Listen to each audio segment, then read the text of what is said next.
theme for this year's roundtable is Braving the Storms, ASEAN in Crisis Mode. This year's ASEAN Roundtable will be divided into 3 exciting sessions over 2 days. We hope you will join us for all 3 of them. Before we begin, please allow me to draw your attention to a few housekeeping matters. For technical issues, please use the chat function to reach out to our technical support team. To ask questions of the speakers, please use the Q&A function, stating your name and affiliation together with your question. Thank you for your cooperation. Before we begin, we would like to express our appreciation to Konrad Adenauer Stiftung for their strong support of the ASEAN Roundtable over the years, including this year. To begin the proceedings, I would like to invite Mr. Choi Shing Kwok, Head of ASEAN Studies Center and Director and CEO of IC's Yusof Ishak Institute, to deliver his opening remarks. Mr. Choi, please.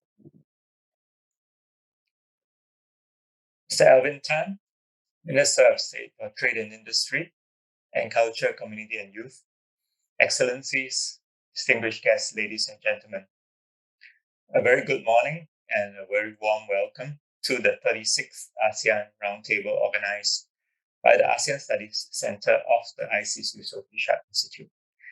This is the second time that the ASEAN Roundtable is being organized as a virtual event since its first inception, as the region continues to face intense disruptions caused by the COVID-19 pandemic. The theme of this year's roundtable is Braving the Storms, ASEAN in Crisis Mode. We are honored and grateful to Minister of State Alvin Tan for joining us today at this roundtable. He will share with us key global and regional developments and ASEAN initiatives for post-pandemic recovery strategies to remain relevant in a rapidly changing world order. I also wish to thank our speakers and moderators for kindly taking the time to be with us, to share your valuable insights and to participate in what we believe will be an enriching discussion. Indeed, this is a timely opportunity in which for us to take stock of the many pertinent issues facing the region and the possibilities for achieving an inclusive recovery in the region. As the theme for this roundtable suggests, we live in a period of great uncertainty. The COVID-19 pandemic and its dark clouds continue to loom over us as a source of unprecedented challenges and disruptions to the region.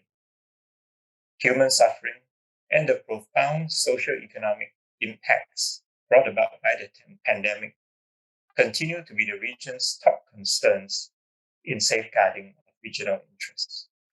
This includes the need for post-pandemic recovery plans that aspire to build back better and to strengthen collective efforts to enhance ASEAN's future resilience. Beyond its public health and economic dimensions, the pandemic has also complicated the existing geopolitical challenges and put direct and indirect pressure on ASEAN's stability, cohesiveness, and centrality in the security and economic architecture of the region. We are all familiar with how Washington and Beijing have been advancing their interests in the region. On the US side, the Quadrilateral Security Grouping, or what is called the Quad, is rapidly solidifying into a channel through which its members will deal with a growing number of important issues, mainly non-security in nature so far. Another major development is the recently launched Australia, UK, US or AUKUS Trilateral Alliance, which is much more clearly focused on security and seemingly to counter China's growing power in this region. It has received mixed reactions of support as well as concerns from ASEAN member states and other powers. On the Chinese side, it was the number one provider of protective medical equipment to the region and went on to being very active in vaccine diplomacy as well as supply. It is also keen to further upgrade its dialogue partnership with ASEAN.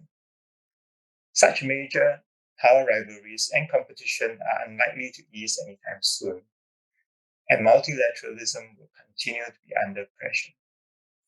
At the same time, other non-traditional security challenges such as climate change, terrorism in the light of the new Taliban regime in Afghanistan, and the need for humanitarian aid in response to natural as well as other crises continue to pose significant downside risks to the region's economic growth and prosperity.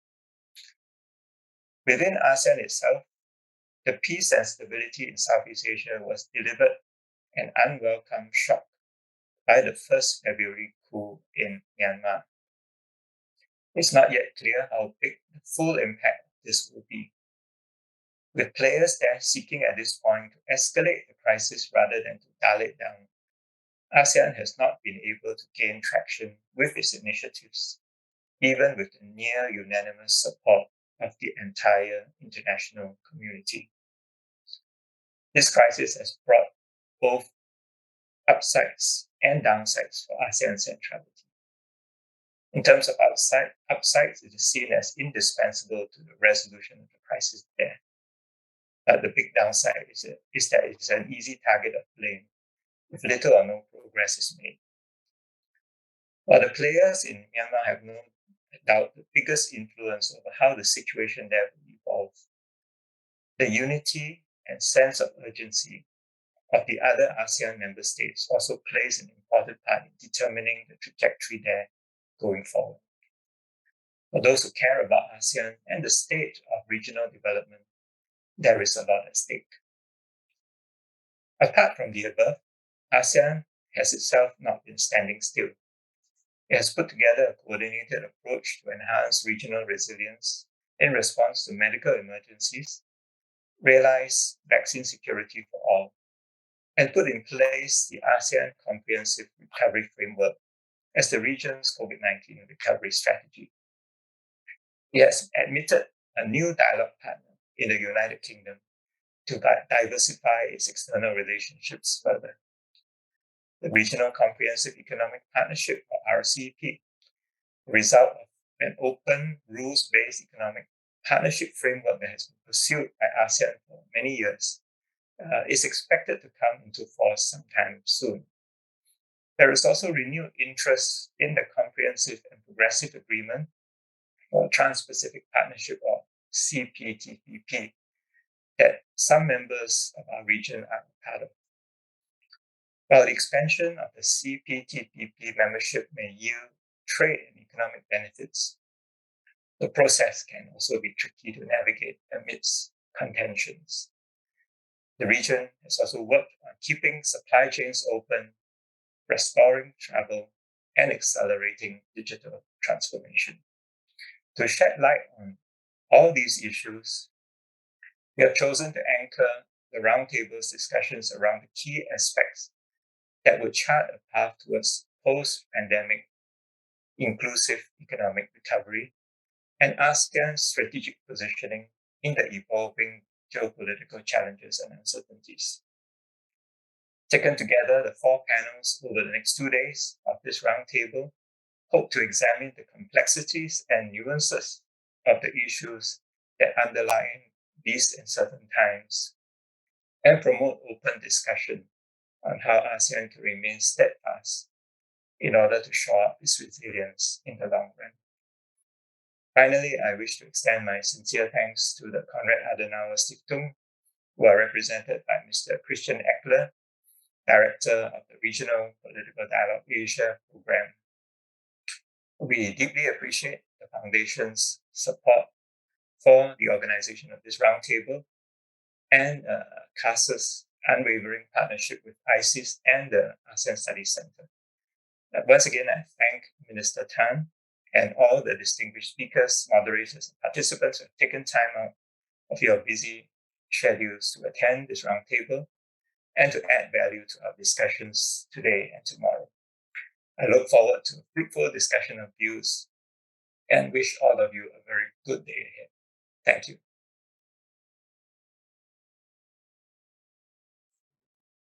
Thank you, Mr. Choi. We now have the pleasure of inviting Mr. Echle, Director of Regional Program Political Dialogue Asia at Konrad Adenauer Stiftung, to deliver his opening remarks. Mr. Echle, please. Mr. Alvin Tan, Minister of State for Trade and Industry and Culture, Community and Youth. Mr. Choi Kwok, Director at the IC's Yusof Ishak Institute. Excellencies, ladies and gentlemen, dear guests. A very good morning to all of you. It is a great pleasure for me to welcome you to the 36th ASEAN Roundtable of the Institute of Southeast Asian Studies.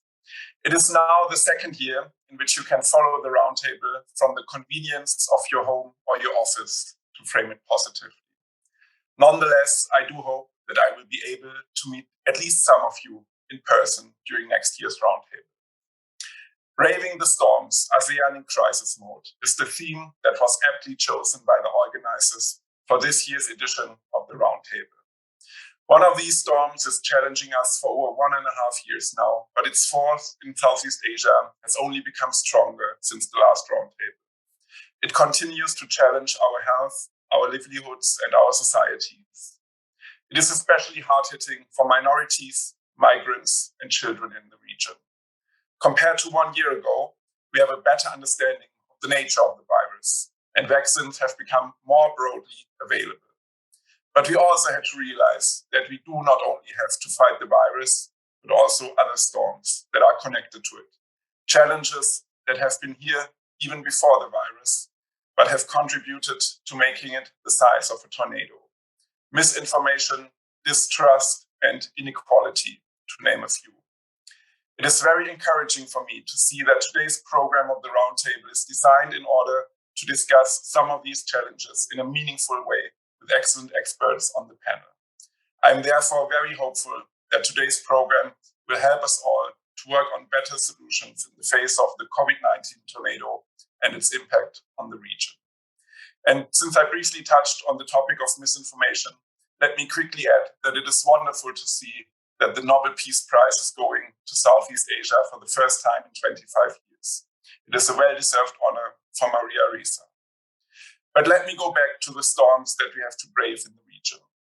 One appeared on February 1st in Myanmar, when a military coup all but eradicated 10 years of democratic development in the country.